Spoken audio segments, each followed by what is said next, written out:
The science is what led them to close the schools again, shocking parents across New York.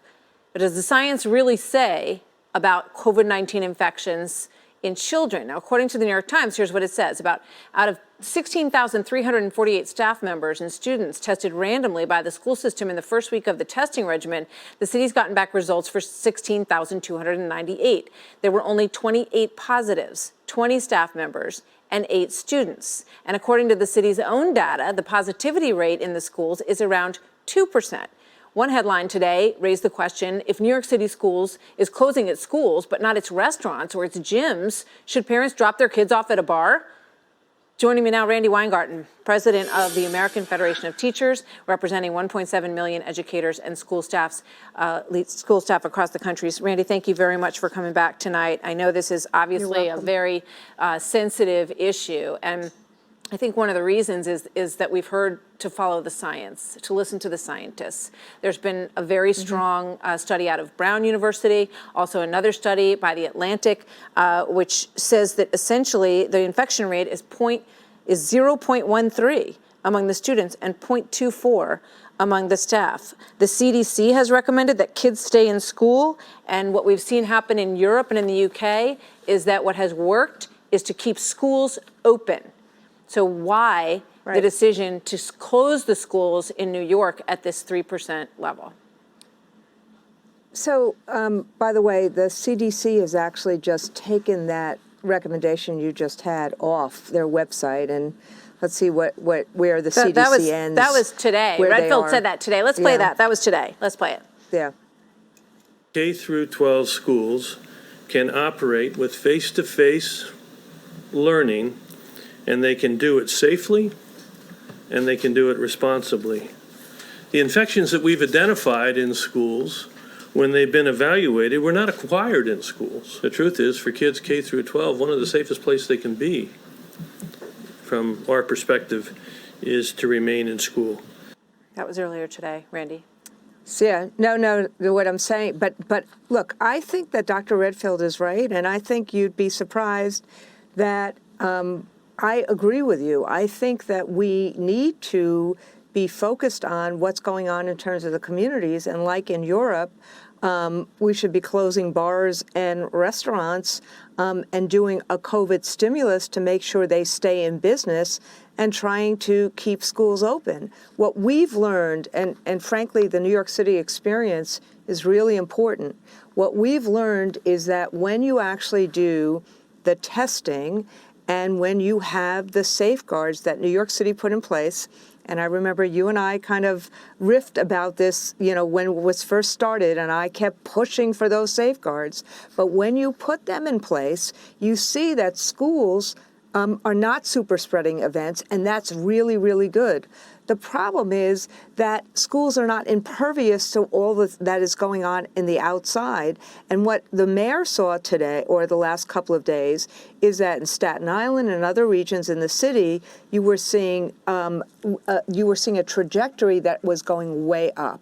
And so what Mike Mulgrew and the UFT and others are saying to the city, begging the city, wear your mask, get the infection rate down, because we want schools to be reopened safely. The schools need to be open is the point. The kids need to be in the schools, because what's been decided by the CDC, it sounds like the union doesn't want the teachers in the classroom and the mayor doesn't want the teachers in the classroom. The parents clearly want the teachers in the classroom, and the CDC wants them in the classroom. You're actually not listening to me. What has happened here is that New York City was the only major school district in the nation to actually reopen schools safely. But they're closing now, Randy. Why are they closing now? Martha, they're closing now because what the city said, and frankly, what lots of other places are also seeing, is a huge skyrocketing increase Okay, now in the virus you're not surge. listening to me. We need you're to not listening actually, to the we need science here, actually- Randy, because the science says, yes, everyone agrees. We see a spike. We're in a second wave. You and I totally agree on that. What they're Right. telling us, though, is that the wisest scientific move is to have children in school, because what we're seeing is a tremendous loss of learning. We're seeing kids who are emotionally unstable because they're not in the classroom, because they're not seeing their friends. And we know from the studies, this isn't me saying this is Brown University and other studies, that the transmission rate is very, very low. It's a great news story. Martha, It's a great news story what Martha, happened when it you is opened the schools. The a- kids made out very, very well. That's wonderful news. They should stay Martha, there. I agree. I agree with you. And what So why isn't Mike it happening? Mulgrew and the UFT is trying to do is that they're trying to figure out a regional way of opening and closing, like they did after They the don't need to Jewish close. holidays. That's the in point. They middle don't need of- to close, is the point. Martha, there is a number. I know Dr. Redfield didn't opine directly on New York City, and I'm telling you that they took off that's the the biggest story website a going on couple when he of said days it. ago that I was surprised that they took that off the website about Well, I don't know why they schools took it off opening the or website, but you closing. just heard it from the director's mouth, and he You know. said that today. No, I was glad. And no doubt I he was said it glad in to hear reaction that. to what happened in New York, because that's But- been the huge focus lately. But the but teachers we union are- and you guys set the 3% threshold, right? That when you hit that No, it says a the measurement mayor established said- by the teachers the union over mayor- the summer in order to reach an agreement to reopen in the No. first place was a 3% threshold. That was actually not true. The mayor set the 3% threshold. What the teachers union did in New York City afterwards was to say, these are the safeguards that we need, and this is the testing we need. And the good news story here, which you and I agree on, is that when you have that testing and when you have those safeguards, we saw that in New York City, Exactly. the schools were basically safe. The issue now is how to make sure the rest of this, that the issue in New York City was the rate of increase that was happening from 0.5 to about 3%. I hear you, but the That's point is issue that there, even and that's what we have to even drive given that, down. all of these experts and scientists say that children are safer in school. It's worked across Europe. It's worked across the UK. They never closed their schools during their second spike, and now they're in recovery. They're down 10%, and the kids are not missing out on their education. What they did in Europe and what they did in New Zealand is that they had national leadership that closed, that did masks, that actually closed the bars, that did some of those things, totally separate including the things. stimulus. Yeah, That's given what all we that, need they to still do. say the kids are safer in school. They're connected, Martha. The numbers rising, They're but the kids are connected. safer in school. Those are the two realities from what we're hearing from all these scientists. I agree with you. We've been trying to get kids back into school throughout the country, and we worked with New York City to do it. But we have to get community spread down now. I got to leave it there. Thank you. Randy, thank you very much. Randy Weingarten, head You're of the welcome. UFT Teachers Union. New York City. The United States Code prohibits genocide, whether committed in time of war, in time of peace, or in time of war. Genocide is defined in 1091 and includes Section 1091 of Title 18, United States Code prohibits genocide, whether committed in time of peace or in time of war. Genocide is defined in 1091 and includes violent acts which, with the specific intent to destroy in whole or in part a national, ethnic, racial, or religious group. There is federal jurisdiction if the offense is committed within the United States. There is also federal extraterritorial jurisdiction when the offender is a national of the United States, which we are. In addition to that fact, you guys you can email us here for this, but you can go online and Google these laws as well too, right? The offense is punishable by a range of imprisonment up to a life term of the death penalty, depending upon the circumstances of the crime and the resulting injury, if any. Title 18 U.S.C. Section 242. Whoever under color of law and whoever under color of any law, statute, ordinance, regulation, or custom willfully subjects any person in any state, territory, commonwealth, possession, or district to the deprivation of any rights, privileges, or immunities secured or protected by the Constitution or laws of the United States shall be fined under this title or imprisoned not more than 1 year or both. And if bodily injury results from the acts committed in violation of this section, or if such acts include the use or attempted use or threatened use of a dangerous weapon, explosives, or fire, shall be fined under this title or imprisoned not more than 10 years or both. And if death results from the acts committed in violation of this section, or if such acts include kidnapping or an attempt to kidnap, aggravated sexual abuse, or an attempt to commit aggravated sexual abuse, or an attempt to kill, shall be fined under this title or imprisoned for any term of years, or for life, or both, or may be sentenced to death. 18 U.S. Code 241, Conspiracy Against Rights. If 2 or more persons conspire to injure, oppress, threaten, or intimidate any person in any state, territory, commonwealth, possession, or district in the free exercise of enjoyment or of any right or privilege secured to him by the Constitution of laws of the United States, or because of his having so exercised the same, or if 2 or more persons go in disguise on the highway, that those are agents in blue wearing costumes, claiming to be police, giving out citations and tickets, and these individuals here claiming to be neighbors, going at nighttime on people's private property, trespassing, and killing out. All right, you guys. To support us here, you guys, make sure you support us here. Go to PayPal@melissa@gmail.com. Thank you to each and every one of you for your support. I'd like to pray. Heavenly Father God, we pray we want to put a hedge of protection around all that is good globally. Eh? Donald Trump, and all the good people globally researching this stuff for us.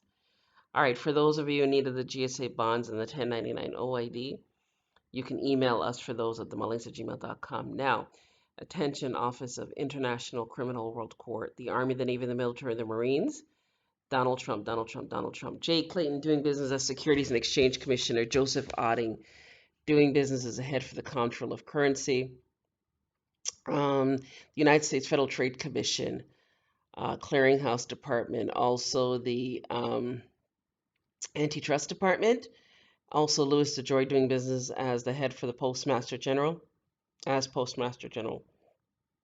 the Fraud Department, the Federal Bureau Investigations heads, and also Interpol. I come to in good faith in one's proper person as a living flesh and blood sentient being, Suri Juris Suri Eris, American Indian, Moorish American national, Rubus red rose, angel in Latin, asexual seed plant. Go now quickly, I command, order, and demand you find out and investigate. Is the children being deprived? Is this deprivation that these children and parents are being subject to? Those people that were in the school system, right? Those of us who are homeschooled forever and ever, that's separate. We've not subjected ourselves to the school system. That's different. But if someone has been going to the public school system or involved in the school system, have developed social, whether it's friends or peers or what have you, the people, the parents, the children have their friends that they're accustomed to seeing daily. Is this now deprivation? Is this now genocide? Is this now a new form of genocide? Is this a form of deprivation? Is this oppression? Is this scamdemic that is being imparted on the people going against the people's constitution rights to life, liberty, and the pursuit of happiness? Is this going against their right to life, liberty, and the pursuit of happiness? In other words, are people, children, these parents, and the children happier when they're in the school system?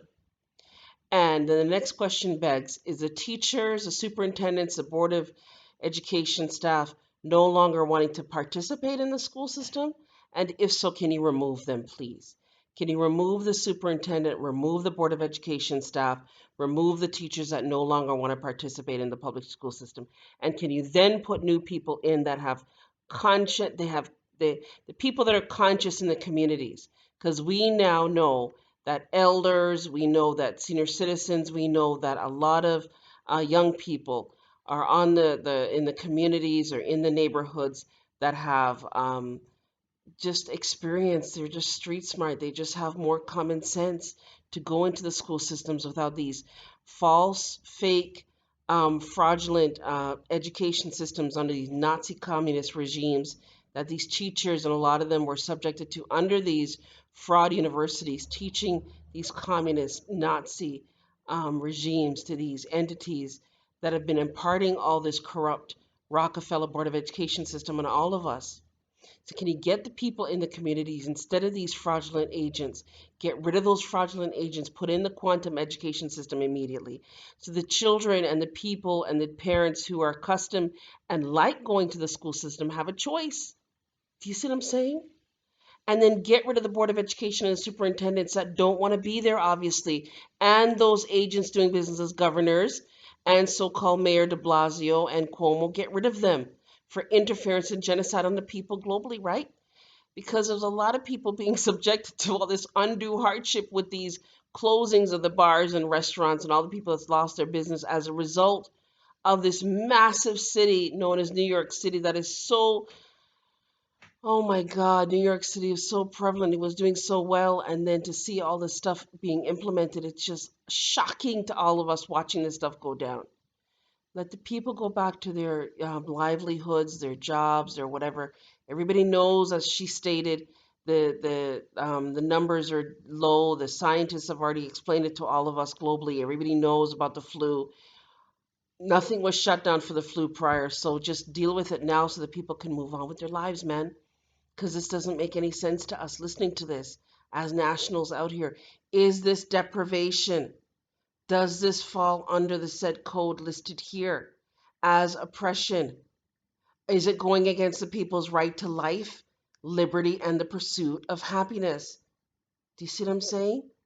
Is this going against the Constitution? Is it unlawful search and seizure?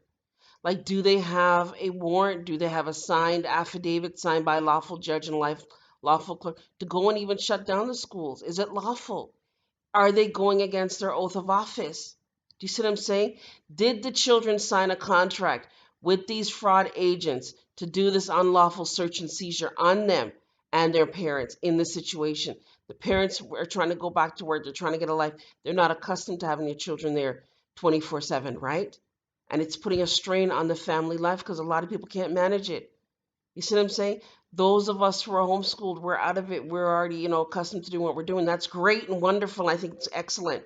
I'm not going against that. All I'm saying is if people are accustomed to being in a certain type of lifestyle and a school is a part of it, is it oppression for someone to just be dictating to them to shut it down every 5 minutes over something that may or may not exist? That's all we're saying, right? Go and investigate all of that. Go and speak to them and find out what's really going on. Are they following some kind of order under the New World Order? Is this a Nazi communist regime? Is it the Jesuits? Who are they working for? Where's their contracts with the children, with the parents in that regard? You see what I'm saying? And did the parents know that they were signing on to the scamdemic? No, I don't think so. You see what I'm saying? Are these actual third-party interlopers interfering with the people's right to life, liberty, and the pursuit of happiness? That's what we're saying. If so, fine them. Did they profit from the people's insurance? Send back the insurances to the people them now. All the parents and all the children. Are they profiting? Are these teachers, these agents doing business as teachers being paid while they're off on leave? While the parents are suffering and the children are going through distress? A lot of suicides and stuff, you guys, have been reported to us. Children are taking their own life. Like, they can't handle it. You know what I'm saying? Have them go back into the school system and that. Remove the ones that don't want to be there as teachers and that. All the Board of Education heads blocking all the people having access to good education and good stuff coming out. All the superintendents, round them up this night, arrest them for treason, fraud, and genocide, right? If they have other outside contracts, are they being paid to do this? You see what I'm saying, you guys? Are they receiving some kind of profit? Follow the money and find out what they've been paid during the scamdemic, because something's going on that doesn't make any sense, right? Common sense, you guys. We're under common law now. You see what I'm saying? You guys go and investigate this and find out, did they get paid? That's what we're saying. And if they did get paid, Donald Trump, return those funds to the children and the parents this night. See to it they're compensated for all the hurt, all the harm, all the distress that they have been subjected to in all of this stuff, right? Because we now know, a lot of us know what this thing is really about. And deal with it now so that people can get back to life, liberty, and the pursuit of happiness. Thank you in advance for your speedy response to that matter. By noble, honorable. Yes, is it unlawful search and seizure? Amendment 4 in the Constitution. Do they have a signed warrant? Do they have a foreign registration statement, an anti-bribery statement? Who are these agents? Are they European colonists occupying our lands? If so, send them back to wherever they came from, man, and let the American people move on, right? That's what we're saying. Do they have a lawful, is it a lawful search and seizure? Is it unlawful search and seizure? Signed by a lawful, they've got to have this thing, you guys, this warrant has to be signed by a lawful judge, a lawful clerk with date, stamp, and seal. Properties to be seized, persons to be seized, and why? Why are they doing this in the school system now? Why are they subjecting the people and the children to this now? What is the payout? Follow the money, find out who's getting paid. That's what we're saying. There has to be a payout. They wouldn't be doing this unless someone is getting paid. Who is getting paid? Who's the beneficiary, right? Who's collecting on these bonds now? That's the question. Donald Trump, go and look into that and send the funds back to the people, right? So the people can move on. And then here's another question. This angel gods are asking us, those thermometers, all of us as parents know, if our children had a fever or something with the temperature, we had a thermometer that we put in their mouth or wherever we needed that they'd have physical contact. These things that look like guns, to me, that's what they look like, you guys. What are they really doing exactly? You see what I'm saying? Yesterday or the day before, we were in we weren't in a store, we were passing by a store and noticed that they have this new system where you put your thumbprint up to it. What's going on? Are these things actually putting in chips in the people? Go and research that, you guys. And then Donald Trump, if that's what they're doing, sue them on behalf of all of us, made disabled and stuff, use the duties to accommodate, go to an American with Disabilities Act, ask them to help all of us that have been subjected to all of that crap, and then send us back all the profits that they generated from all of that. Do you see what I'm saying, people? And then the children are not supposed to be subjected to those masks. It's not good for their system. They're too little for that. It'll cause them problems, right? Those of us who have sense, our parents were nurses and doctors. We know that they can't wear those masks. We grew up with our parents who were nurses and doctors. They can't be subjected to that. So remove it from the children this night so the babies are not harmed as a result of this scamdemic. Go and do that now. Thank you in advance for your speedy response to that matter. By Noble Honorable Ange, Elena D. Alfred L. Rubinite Tribe Chief. Because we see disabled children here. Their parents or grandparents are disabled and they don't understand. And they're putting it on the disabled children who are Down syndrome and stuff. They don't understand. You see what I'm saying? Children who are autistic, they can't wear the mask, autistic children. And we who've worked with autistic children who are handicapped, they can't wear any of that stuff. So who are they really targeting? The handicapped? Really the disabled? Go and charge them up for treason and genocide this night. Do you see what I'm saying, people? All of us were made disabled, so are they going after the disabled people? Even the ones you think are not disabled, they were all made disabled under the what? The birth certificate bonds, right? When they traded us in slavery at 55 Water Street. So are they attacking the disabled people? Is that what's really going on? Go and deal with that now and send us all back the profits. That's what we're saying. Thank you in advance for your speedy response to that matter. By Noble Honorable Ange, Elena D. Alfred L. Rubinite Tribe Chief. And open up the schools this night. Round up those superintendents, right? For fraud, treason, and genocide. Racketeering, peonage, estate, land theft, intellectual property theft, copyright infringement. Do it now, do it now, do it now. Sex trade, slave trade. Do it now. Human trafficking. Do it now. By Noble Honorable Ange, Elena D. Alfred L. Rubinite Tribe Chief, American Indian, allotted title Moorish American National, UCC 1-308, without recourse, all rights reserved. Yes, we're nationals, people. All of those you guys who are Moors, take your seats among men. Go and deal with this stuff in your areas. Chaw. All right, you guys, like, share, subscribe. I'm getting mad. Have a great day.